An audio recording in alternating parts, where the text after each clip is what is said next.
Assalamualaikum warahmatullahi wabarakatuh. Salam sejahtera buat sahabat desa dimanapun berada.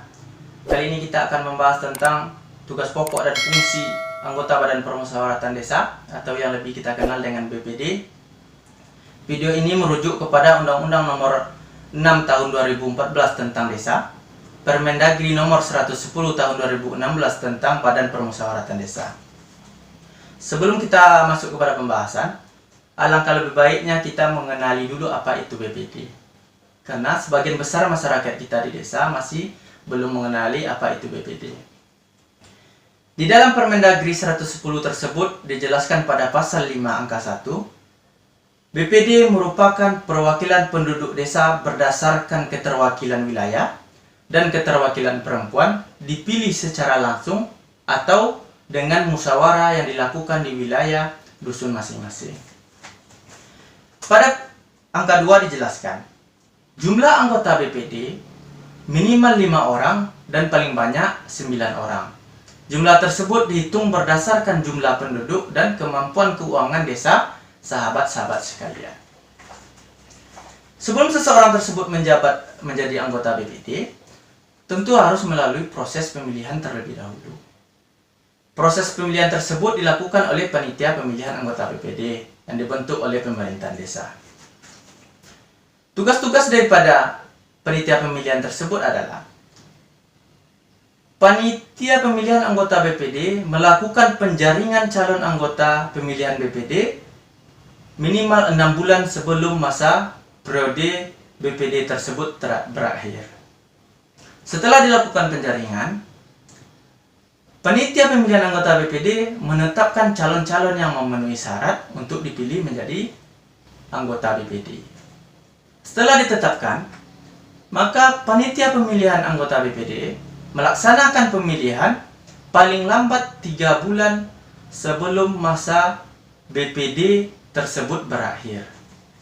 Dalam arti kata, panitia harus melaksanakan pemilihan anggota BPD minimal 3 bulan sebelum masa jabatan BPD tersebut berakhir. Untuk menjadi seorang anggota BPD, tentu harus memenuhi syarat-syarat yang telah ditentukan di dalam Permendagri 110 tersebut. Adapun syarat-syaratnya yang dijelaskan di dalam Permendagri tersebut adalah usia minimal 20 tahun. Yang kedua, pendidikan minimal sekolah menengah pertama ataupun SMP. Yang ketiga, tidak menjabat sebagai anggota ataupun perangkat desa. Yang keempat adalah berdomisili di wilayah pemilihan. Sedangkan untuk masa periode anggota BPD, satu periode BPD lamanya adalah 6 tahun. Sedangkan satu orang anggota BPD hanya boleh menjabat selama 3 kali berturut-turut ataupun secara tidak berturut-turut. Untuk selanjutnya, kita akan masuk kepada fungsi daripada BPD. Pada pasal 31 dijelaskan, fungsi BPD tersebut adalah: yang pertama, membahas dan merancang peraturan desa. Yang kedua adalah menampung dan menyampaikan aspirasi masyarakat desa. Yang ketiga adalah melakukan pengawasan kinerja kepala desa. Bagaimana? Apa-apa saja yang dilakukan dari dalam pengawasan tersebut? Yang pertama adalah pengawasan dilakukan dari mulai perencanaan pembangunan, perencanaan pemberdayaan, perencanaan pembinaan daripada masyarakat. Terus pengawasan dilakukan terhadap pelaksanaan daripada kegiatan pembangunan, pelaksanaan terhadap pembinaan kemasyarakatan, dan pelaksanaan daripada pemberdayaan masyarakat. Setelah itu, pengawasan apa lagi yang harus dilakukan oleh seorang anggota BPD? Setelah melakukan pengawasan terhadap perencanaan dan pelaksanaan, tentu harus melakukan pengawasan terhadap pelaporan kegiatan daripada pemerintahan desa tersebut. Bentuk pengawasannya seperti apa? Pengawasan yang dilakukan oleh anggota BPD adalah pengawasan yang bersifat monitoring dan evaluasi, atau lebih yang kita kenal dengan istilah monet. Terus di pasal 32 dijelaskan bagaimana tugas daripada BPD. Di dalam pasal tersebut dijelaskan ada 13 tugas daripada BPD.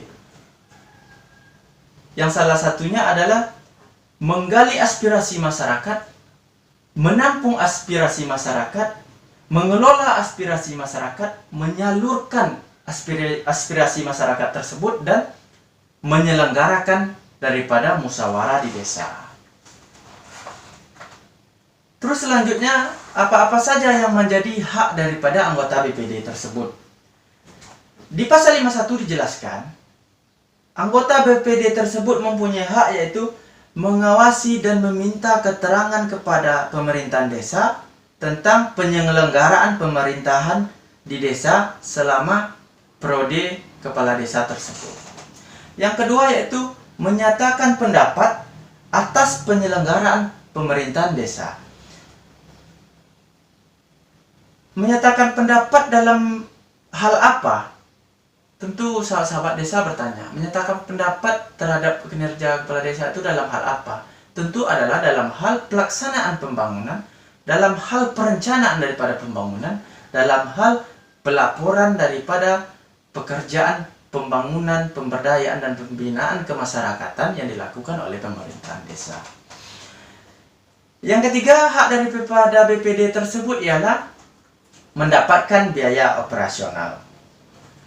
Penjelasan pasal 51 tersebut akan sahabat-sahabat desa lebih pahami daripada pasal 52, 53, dan 54. Selain di pasal 51 tersebut, anggota BPD juga mempunyai hak yang lain yang terdapat pada pasal 55. Di antaranya adalah mengajukan pertanyaan, menyampaikan usulan atau pendapat, memilih dan dipilih, dan mendapatkan tunjangan. Selain daripada hak, tentu anggota BPD mempunyai kewajiban dalam pelaksanaan pengawasan terhadap pemerintahan desa. Salah satunya adalah kewajiban daripada BPD adalah mengamalkan Pancasila dan Undang-Undang Dasar 1945, melaksanakan kehidupan demokrasi, mendahulukan kepentingan umum, menghormati nilai budaya dan adat istiadat, menjaga norma dan etika hubungan kerja dengan pemerintahan desa, dan mengawal aspirasi daripada masyarakat di desa. Terus di pasal 63 ada 13 daripada kewenangan anggota Badan Permusyawaratan Desa, yang mana admin hanya akan mengambil daripada inti-inti daripada kewenangan BPD tersebut. Yang pertama adalah mengadakan pertemuan dengan masyarakat, menyampaikan aspirasi masyarakat terhadap pemerintahan desa, baik itu disampaikan secara lisan ataupun tulisan. Yang ketiga adalah mengajukan rancangan peraturan desa. Yang keempat adalah melakukan monitoring evaluasi kinerja kepala desa. Yang kelima adalah mengawal aspirasi masyarakat di dalam pembangunan di desa, melakukan musyawarah desa. Jadi anggota BPD mempunyai wewenang, tugas, dan kewajiban yang sangat luas yang diatur di dalam Permendagri 110 tersebut untuk mengawasi kinerja kepala desa. Jadi anggota BPD harus berpegang kepada tugas-tugas pokok dan fungsi daripada Badan Permusyawaratan Desa di dalam melakukan pengawasan terhadap kinerja kepala desa. Demikianlah video kita kali ini, mudah-mudahan bermanfaat untuk sahabat-sahabat desa. Jangan lupa subscribe dan like-nya untuk sahabat-sahabat desa bisa mengetahui video-video kita selanjutnya. Terima kasih. Assalamualaikum warahmatullahi wabarakatuh. Salam berdesa.